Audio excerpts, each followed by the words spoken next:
Kaum muslimin yang dirahmati Allah Subhanahu wa taala, di tengah-tengah nuansa bersyukur dan bertobat siang hari ini, kita diingatkan dengan setiap doa kita bahwa selalu mengharapkan di dunia hasanah wa fil akhirati hasanah, kehidupan di dunia yang baik dan di akhirat mendapat kehidupan yang baik. Saat meminta doa itu kepada Allah Subhanahu wa taala, tentu Allah Maha tahu apa itu kehidupan yang baik buat kita. Tetapi jangan-jangan kita kabur mengenai misi ini. Saat kita ditanya hari ini di tempat ini berdasarkan jawaban masing-masing, mungkin beragam. Menurutmu kehidupan yang baik itu seperti apa? Pasti variatif. Ada yang menganggap kehidupan yang baik itu diberikan kesehatan, ditingkatkan pendapatan, dan seterusnya. Mungkin bagi orang yang sehat, kehidupan yang baik itu adalah mendapatkan tambahan materi dan lain-lain. Hadirin yang dirahmati Allah Subhanahu wa taala, kita meminta kepada Allah diberikan kehidupan yang baik, sembari kita tidak paham bagaimana kehidupan yang baik itu. Bukan berarti Allah tidak tahu, tetapi saat Allah berikan kepada kita kehidupan yang baik, kita tidak menyadari bahwa inilah kehidupan yang baik bagi kita. Misalnya kita diberikan masalah yang tak kunjung selesai, menurut Allah itu adalah kehidupan yang baik, karena dengan diberikan masalah itu engkau dekat denganku. Bisa saja demikian. Maka oleh sebab itu kehidupan yang baik itu harus pokok rumusannya dalam diri kita, sehingga saat Allah memberikan sesuatu kita dapat mensyukuri. Bisa saja kita berdoa kepada Allah, Allahumma aksir mali wa waladi wa barik li fima ataitani, misalnya. Saat diberikan gagasan untuk selalu produktif dengan amal-amal baik yang menghasilkan, tapi kita kemudian menepis gagasan ide-ide itu. Kalau kita ingin subur, berarti kita harus pelihara tanah. Kalau tanahnya subur, kita tanam apapun jadi makanan. Pikiran itu ada yang sesungguhnya itulah adalah jawaban dari doa kita kepada Allah. Berikanlah kehidupan yang baik dengan cara menyuburkan tanah. Tetapi disuburkan tanahnya yang ditanaminya enggak, maka tidak akan terwujud kehidupan yang baik. Hadirin yang dirahmati Allah Subhanahu wa taala, maka untuk kehidupan yang baik itu kita memiliki prasyarat. Dalam Al-Quran surat An-Nahl, Allah Subhanahu wa ta'ala berfirman, man amila sholihan min dzakarin aw unsa, barang siapa yang beramal soleh dari laki-laki dan perempuan, wa huwa mu'minun, tetapi syaratnya dia harus dari orang-orang beriman, falanuhyiyannahu hayatan thayyibatan, maka kepadanya akan kami anugerahkan kehidupan yang baik. Syaratnya mendapat kehidupan yang baik itu adalah amal soleh. Ragam kajian tentang amal soleh telah kita kaji sedalam-dalamnya. Dan amal soleh itu adalah satu perbuatan yang apabila dikerjakan tidak ada masalah, yang apabila dikerjakan menjawab semua masalah. Genting masjid bocor, amal solehnya apa? Ganti itu genting. Maka setelah diganti terjadilah kesalehan, keselarasan, keseimbangan, ketertiban dan kebebasan. Hadirin yang dirahmati Allah Subhanahu wa taala, tetapi amal yang membereskan masalah itu syaratnya adalah mukminun, beriman kepada Allah. Berarti melakukan segala sesuatu yang membereskan masalah itu tadi adalah dasarnya cinta kepada Allah. Atas dasar kecintaan itulah maka akan ada keseimbangan, kedamaian, ketentraman, Itulah yang disebut hayatan thayyibatan, kehidupan yang damai, kehidupan yang tentram, kehidupan yang aman, kehidupan yang pada ujungnya memiliki keterserahan puncak pada Allah Subhanahu wa Ta'ala. Hadirin yang dimuliakan Allah Subhanahu wa Ta'ala, bahkan di dalam ayat ini Allah menjanjikan jika satu yang kamu kerjakan, maka 10 aku balaskan. Dalam bahasa Al-Qur'annya, walanajziyannahum ajruhum bi ahsani ma kanu ya'malun.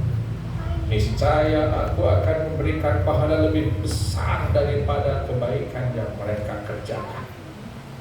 Hadirin yang dirahmati Allah Subhanahu wa Ta'ala, menurut Imam Hasan Al-Basri ada 3 prasyarat utama yang menyebabkan kita dianugerahi kehidupan yang baik. Barakallahu li wa lakum.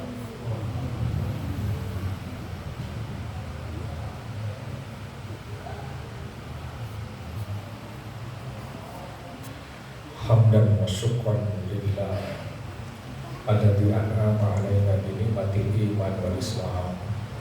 Asyhadu an la ilaha illallah wahdahu la syarika lah wa asyhadu anna Muhammadan abduhu wa rasuluh. Amma ba'du.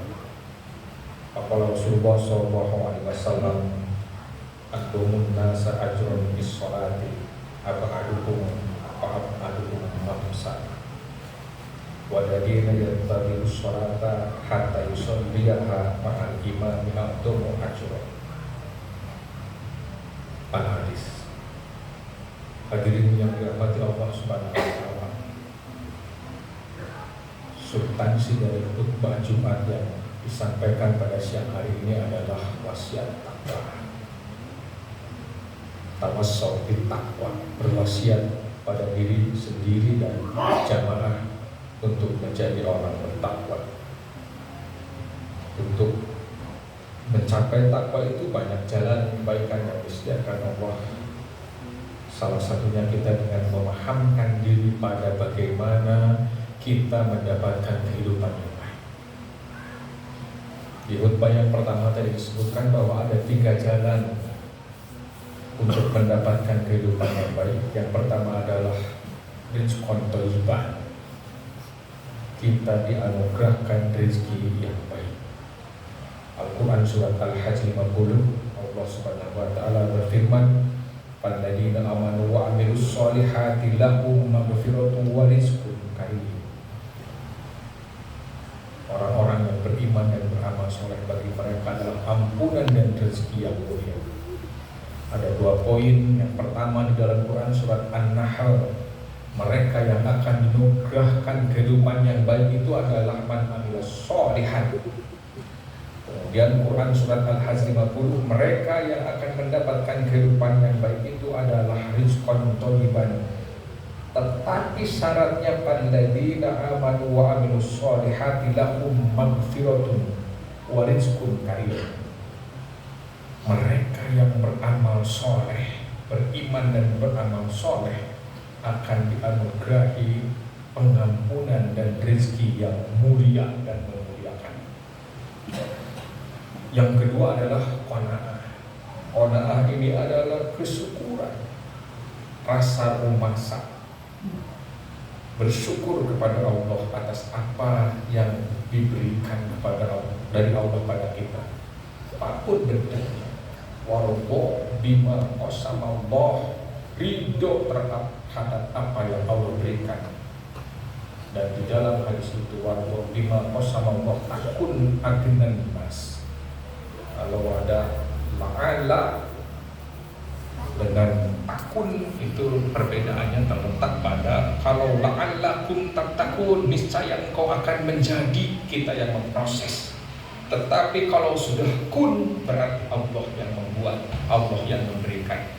Maka warḍa bima qasama Allah takun agnan nas, ridholah engkau terhadap apa yang menjadi bagianmu pemberian Allah. Aku, kata Allah, akan menjadikan engkau manusia terkaya. Itulah kehidupan yang baik. Dalam persepsi kita, seandainya kita punya anu menjadi orang kaya, maka kita berarti kehidupan kita menjadi lebih baik dari hari ini. Itulah akal dipandu oleh wahyu mengimani bahwa kehidupan yang baik itu kaya. Dan untuk kaya ternyata ridho dengan apa yang diberikan Allah Subhanahu wa Ta'ala. Yang ketiga terakhir, kehidupan yang baik itu mensyaratkan berjamaah. Masjid ini adalah masjid terbaik untuk berjamaah. Layanan kepada jamaahnya luar biasa dari mulai kajian sampai sajian. Maka kehidupan yang baik kita ciptakan di tempat ini dengan adanya amal soleh. Dua ayat tadi mensyaratkan amal soleh. Yang kedua, qanaah, para penduduknya bersyukur kepada Allah Subhanahu wa Ta'ala. Yang ketiga, para penduduknya berjamaah. Berjamaah dalam sholat, berjamaah dalam kehidupan, berjamaah dalam segala hal. Berjamaah. Dan tentu dalam konteks ini adalah berjamaah ini menjadi kebutuhan bagi kita semua. Saya rumahnya jauh, jangan takut, justru orang yang rumahnya jauh untuk berjamaah. Sabda Rasul dalam hadis Bukhari dan Muslim adalah a'dhamun nasi ajron bis sholat, bahwa sebesar-besarnya pahala manusia untuk sholat yaitu ab'aduhum fa'ab'aduhum, mereka yang paling jauh tempat tinggalnya. Kemudian Allah hitung langkahnya. Kemudian selanjutnya selain orang yang jauh adalah orang walladzina yantadirus sholata hatta yusalliyaha ma'al imam, mereka yang duduk di masjid menunggu sholat kemudian sholat bersama imam, artinya berjamaah. Antum ajron, itulah orang yang besar pahala. Besar pahala itu menjadi abstrak, itu urusan akhirat. Kalau kita rubah artinya, itulah orang yang paling besar penghasilannya. Jadi konkret bahwa orang yang paling besar penghasilannya itu adalah orang yang rumahnya jauh kemudian datang ke masjid untuk sholat berjamaah, atau orang yang menunggu di masjid untuk sholat bersama imam. Kata Rasul, a'domu ajron minal ladina yusalliya summa yanam, itu lebih besar pendapatan pahalanya daripada orang yang sholat kemudian tidur, maksudnya sholat di rumah. Mudah-mudahan ini menjadi secercah harapan bagi kita semua, karena pada akhirat itu kita hanya punya harapan. Sementara menurut para ahli, manusia itu akan bergerak apabila ada dua hal. Pertama materi, diberikan materi, yang kedua diberikan harapan. Harapan itulah akhirat. Wa taqul nafsum ma qaddamat lighad, apa yang kita persiapkan untuk menyongsong harapan akhirat. Dan ini salah satunya investasi kita di akhirat. Semoga Allah menetapkan kenikmatan beribadah ini panjang sekali dalam hidup kita sampai hayat di kandung badan. Dan semoga Hidayatuddin ini menepati janjinya seperti matahari terbit dari sebelah timur dan tenggelam di sebelah barat. Allahumma nawwir qulubana binuri hidayatika kama nawwarta binuri samsika abadan abadan bi rahmatika ya arhamar rahimin. Rabbi auzi'ni an ashkura ni'mataka allati an'amta 'alayya wa 'ala walidayya wa an amala shalihan tardahu inni tubtu ilaika wa inni minal muslimin. Rabbi anzilni munzalan mubarakan wa anta khairul munzilin. Allahumma aksir mali wa waladi wa barik li fi ma ataitani wa atil hayati ala ta'atika wa ahsin amali waghfirli. Rabbana la tuzigh qulubana ba'da idh hadaytana wa hab lana min ladunka rahmatan innaka antal wahhab. Rabbana atina fid dunya hasanah wa fil akhirati hasanah wa qina adzabannar. Aqulu qouli hadza wa astaghfirullaha li wa lakum walhamdulillahirabbil alamin. Wassalamualaikum warahmatullahi wabarakatuh.